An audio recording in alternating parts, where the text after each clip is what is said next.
In most parts of the world, Democratic presidential candidate Lyndon LaRouche's influence as a leading economist has earned him the hatred of some major Swiss banks and the respect of many governments and other leading circles in Asia, Africa, Latin America, and Europe.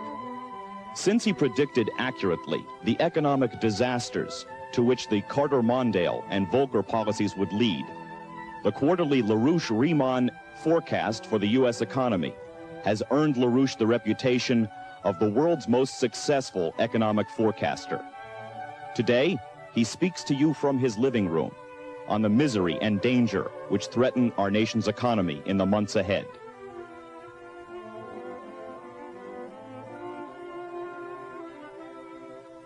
This afternoon, I want to report to you some of the highlights of a disastrous situation in our nation's economy. What I shall report to you will contradict directly what the President said to you and to the nation in his State of the Union address on January 25th. While I have not had an opportunity to discuss this with the President, I have excellent reasons to believe that he has not intended to mislead you. He has simply accepted in good faith a mass of deliberately falsified statistics concocted by the Federal Reserve and the Bureau of Labor Statistics. Since what I say will directly contradict what our President so far believes to be the truth about our economy, I should give you an indication of the authority for what I say before I turn your attention to some of the charts and tables prepared by my staff. First, as many of you perhaps already know, I'm an economist as well as an editor by profession. Beginning November 1979, the International News Weekly with which I'm associated, the Executive Intelligence Review, sometimes called EIR, has published a regular quarterly forecast for the U.S. economy. Since the period our general forecast has been published, it has been consistently the most accurate ever published by any agency. During this same period, the official quarterly forecasts of the U.S. government have been consistently wrong, and all of the major competing private forecasts have usually been widely off the mark. The chart on your television screen now shows a comparison between our forecast performance and some of the leading private forecasts, our competitors. At the end of the first quarter of 1983, we were shocked to notice that both the Federal Reserve and the Bureau of Labor Statistics were faking the figures for both industrial output and for unemployment by very wide margins. Later, we discovered also that the reported rate of inflation was being faked as well. It was being faked by as much as 3 times. That is, the rate of inflation during 1983 was about 3 times as much as the government has reported to you. During early 1983, we saw that the Bureau of Labor Statistics was faking unemployment figures by about 1 million. By the simple trick of dropping from the labor force statistics about 1 million persons whose unemployment benefits had run out.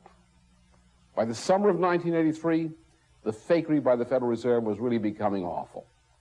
We attempted to warn the Reagan administration of those efforts to hoodwink it, but apparently we were unsuccessful in our attempts to get the facts into the Oval Office. We investigated the way in which the Fed was faking its recovery reports and talked about some of these problems with economists and business association specialists who had similar complaints against Fed fakery. Here are a few examples of what they said to us. A statistician for a transportation association said to us, "I'm not surprised about what you say about the Fed index and the CPI. We never use them. We look at the PPI for comparative purposes, but we don't use that either, because there's lots of distortion there." A statistician for a federal agency complained, I ran into that problem with the Fed index when I used it for autos produced from 1968 to 1976. We got badly stung in our results. An economist for a major association told us, There is no way to reconcile our figures with the Fed or the BLS. We represent over 90% of our industry, so we have the actual figures. A federal economist warned us. You're checking the Fed index? Don't bother. All you'll find is lies. We also checked with some key officials at the Federal Reserve itself to get their side of the story. Mary Hilliard, a Federal Industrial Index economist, was infuriated by the mere fact that we were investigating the Fed's work. So she said to us, "If we gave you the equations, you could calculate them, but I will not release them. You'd better drop it before I get angry with you. You've already made several people around here very angry asking about this. We had 2 conversations with the boss, the Fed's Associate Director for Research and Statistics. In the first of these conversations, Mr. Helmut Wendell said to us, I told Mary Hilliard not to release the extrapolation equations for the production adjustment factor to you because they really don't work. Most of what goes into the PAFs is judgmental.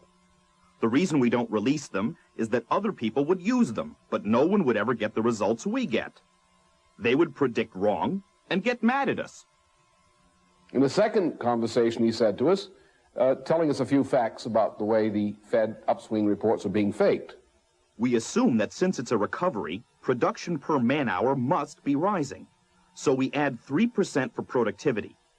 Then we have 3% plus 6% equals a 9% annual rate of growth in machine tools.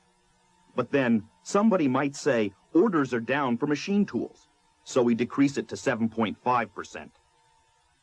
In fact, contrary to what Mr. Wendell said, spokesmen for the machine tool industry report that the machine tool industry is collapsing at a rate that means the United States will no longer have a machine tool sector in about a year or so.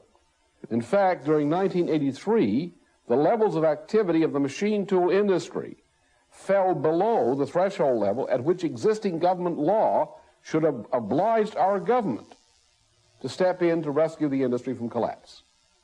So overall, the output of physical goods in the United States fell about 4% below 1982 levels during the first 12 months of 1983.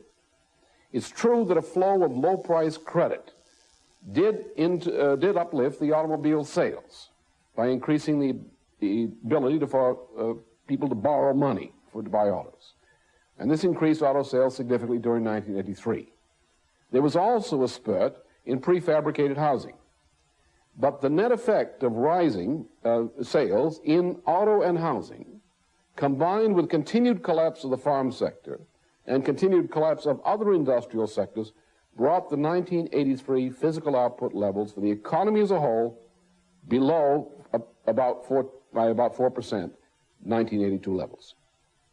A significant lowering of interest rates during most of 1983, combined with a flight of foreign capital into the United States, running away from Europe and running away from the Third World, did ease the tight money situation during 1983 relative to 1982. This also sparked an increase in the apparent money value of the gross national product overall. And this softened the blow of continued collapse in the goods-producing sector as a whole. For these reasons, despite the continued depression in the economy as a whole, in the goods-producing sector, for many people, conditions felt better during most of 1983 than they did during the last months of 1982. However, there was no genuine economic recovery during 1983. And remember this, if the economy had gone through a recovery during 1983, the federal budget deficit would have shrunk. If there had been a recovery on the scale that our president has been misled to believe occurred, the federal budget deficit would have nearly halved during 1983 by comparison with 1982. The Fed and Bureau of Labor Statistics simply lied to our president. If we look at the inflation figures, the picture is even worse. You see, in this case, that the federal agency involved, which has done this piece of fakery, has dropped away $4,176 of the increased price in 1983 over 1979, and thus has said that the inflation was less. Now, what about this amount called the quality adjustment factor? That means, essentially, that in the opinion of the agency responsible for this particular piece of paperwork, that the car you got in 1983 was bigger and better than the car you had in 1979. And, of course, the spare tire on that small car was much better in 1983 than the spare tire you had on the car in 1979. Okay, here's what the slicksters at the Bureau of Labor Statistics tell you is the rate of inflation on new cars and houses comparing 1983 to 1979. By all this done by aid of that magical thing, the quality index. In this picture, we see the black line is the real inflation for new houses and autos. You see the difference, 54% against 22%, 53% against 36%. That's just a sample of the way the quality index works. By aid of a bit of fakery known to statisticians as the quality index, the rate of inflation was falsely reported about one-third the actual rate of inflation overall during 1983. This is the reason, or these are the reasons, that I proposed a federal defense emergency mobilization of our economy in my CBS TV broadcast to you on January 21st. The rot and misery in our economy is increasing. And unless we launch an emergency economic mobilization, that rot and misery will begin to spread much faster and very soon. This weakness in our national economy, combined with worsening depressing conditions in world trade, has become already a major strategic threat to the future of our nation, especially under present conditions of the Soviet onslaught against us. In a few moments, I shall present to you several charts on some key problem areas in our economy.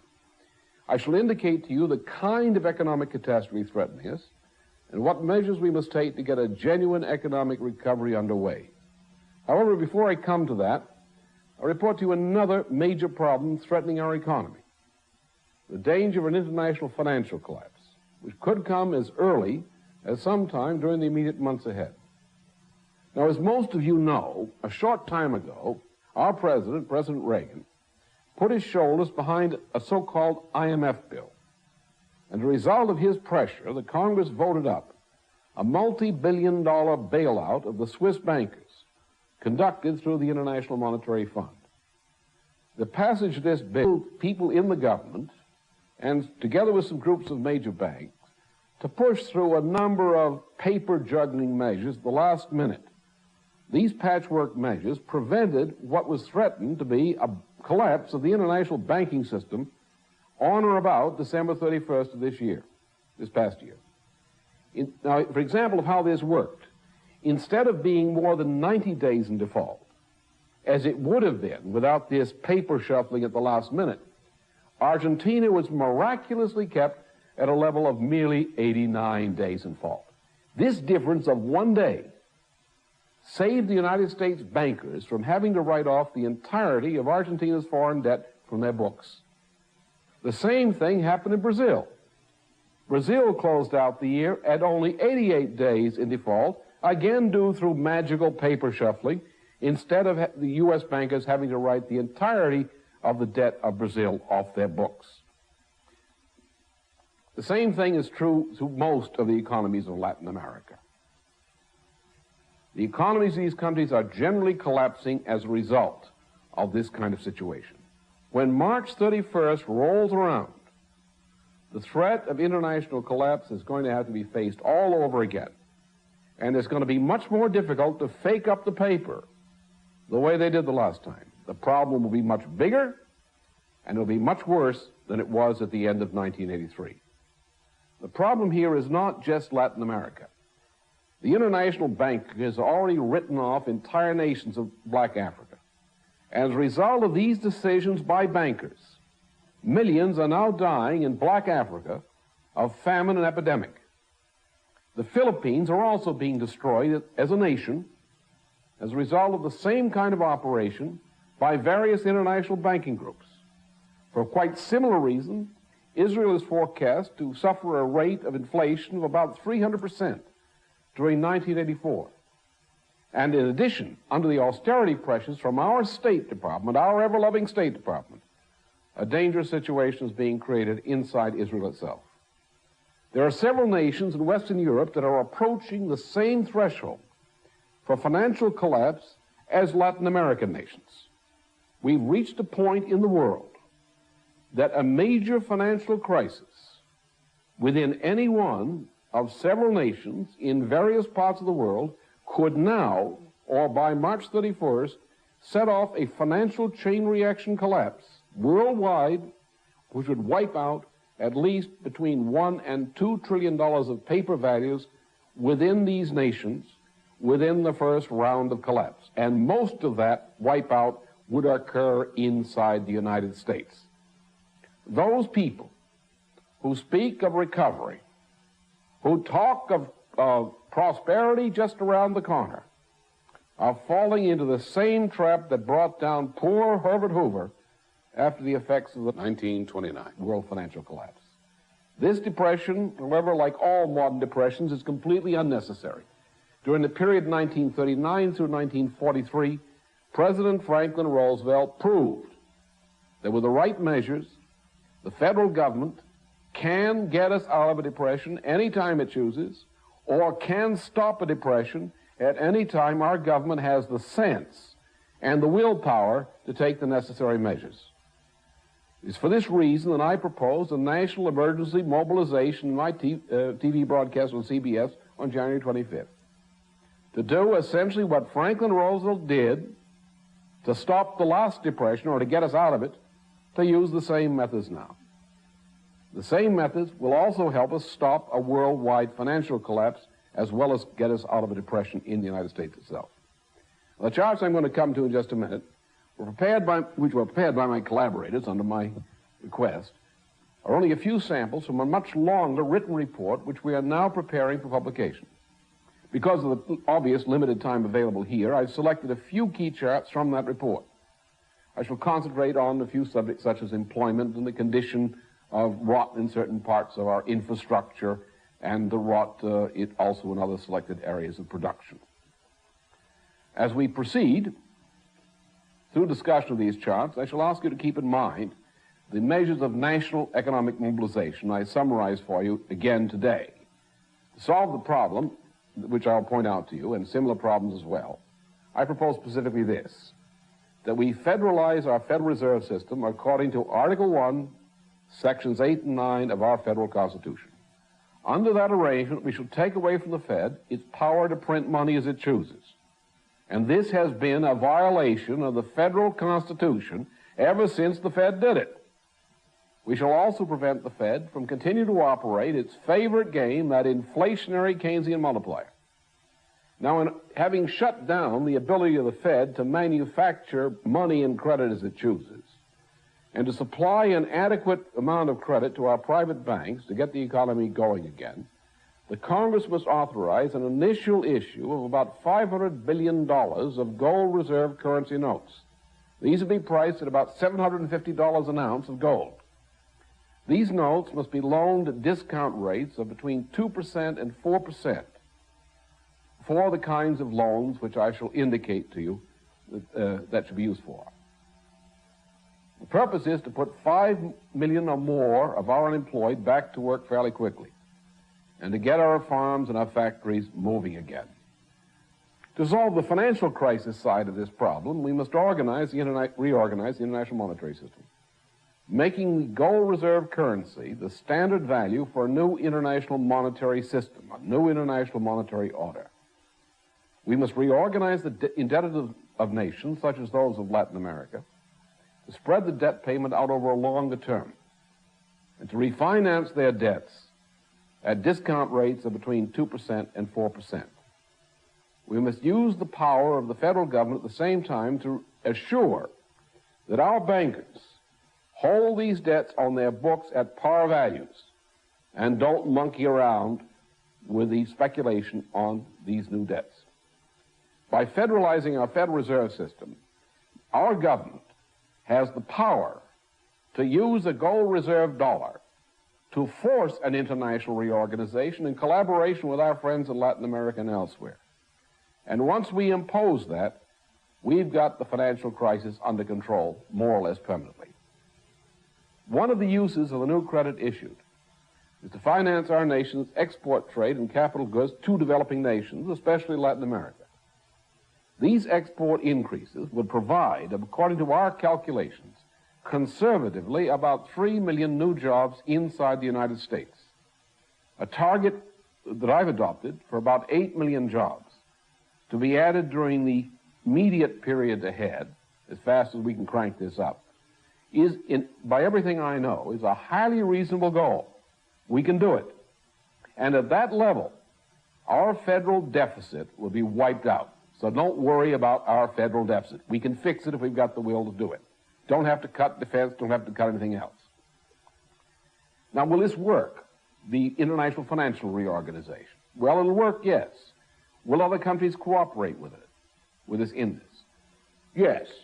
Just to give you a sample of that, I want to talk about one of our friends, what he said at a conference which was held on January 12th through 14th in Quito, Ecuador.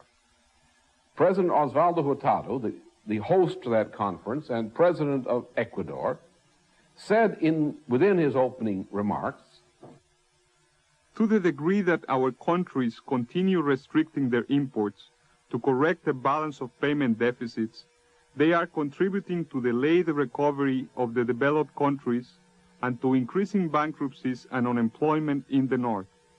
During the first half of 1983, in the United States, about 250,000 workers lost their jobs due to the 8 biggest debtor countries in Latin America restricting their imports. In Europe, the effect must have been even greater, since half of their GNP comes from export sales. Now, at the same time, on January 14th, at that same conference, the nations of Latin America adopted a resolution. And I'll quote you just a part from item 17 of the Latin American nations at that conference. I quote, "We warn that it is neither just nor rational that the countries of the region have become net exporters of capital, aggravating in that way their precarious economic conditions, a situation that will eventually work against the self-interest of the industrialized nations and the world community." That's from the Declaration of Quito. And it indicates that if I were president, for example, or President Reagan, if he wants to do it, call up the heads of state of these countries to the United States, meet in Washington for this kind of purpose, take the kind of measures I've indicated, and when they walk out of that office or out of that meeting, we're going to have a new international monetary system, and the 350 million people of Ibero-America and the 220 or 230 million people of the United States, that's a pretty good number, isn't it, are going to impose upon the world, to the enthusiastic cheering of most of the world, a new international monetary system, and the Swiss bankers will just have to watch it go by because they won't be able to stop us. In other words, our friends in Latin America are willing to do with us what I've proposed. Now let's turn our attention to the charts. This chart requires slightly more discussion. The distinction between non-productive and productive work is here, between the red non-productive sector and the blue productive sector. What we mean by non-productive is not useless members of the labor force. We mean people who perform services, administration, and other kinds of activity which do not involve directly production of physical wealth or transportation of that physical wealth. In 1944, 62% of the labor force was employed in production of goods. As you see, by 1953, we still had 54% of the labor force was engaged in the production of goods.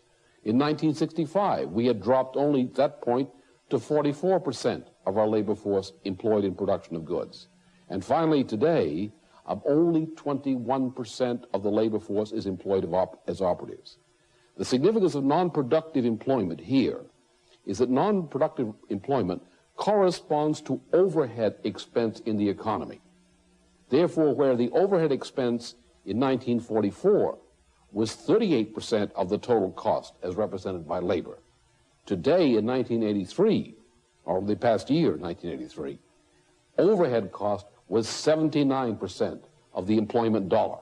That is the major reason for inflation, and that indicates the reason why, with all the GNP growing apparently, we don't seem to be able to repair our cities, take care of our senior citizens decently, or do any of the other things we ought to be able to do if we're as wealthy as we thought we were. We've picked steel to show you quickly what's happening to the economy. Now, some people will tell you that the collapse of the steel industry doesn't mean anything. We're a post-steel economy. Well, without steel, you don't have much of anything, and so those fellows have ought to go to the mental asylum and find out why they believe such ideas. But steel is a very important indicator of the economy. You see what's happened.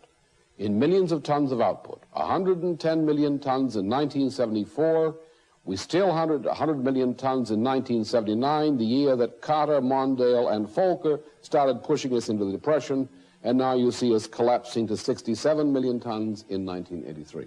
In these three charts, we look at the machine tool industry, the industry that ever-loving Federal Reserve System told you and told us was increasing its output by about 7.5%. Now, here is something that is growing in the industry. It's debt. Now, look at the shipments from the machine tool industry. You begin not to believe our ever-faithful Federal Reserve System. You see that the shipments since 1981, actually since 1980, the shipments are collapsing. Now, you see the number of people employed in the industry as operatives, how they've been declining more rapidly, in effect, than machine tool orders have been dropping. You look at the combined effect of the rise of debt and the drop of employment, and you see the rise in debt in the machine tool industry per operative. See how that's growing? That's a crisis for the industry.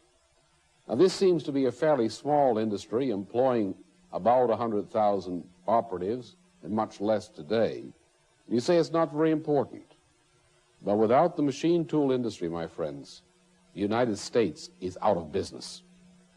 To keep that flag flying over our republic, and to keep our economy from collapsing to the level foreign powers can walk all over us and take from us what tribute they demand, help me in two ways.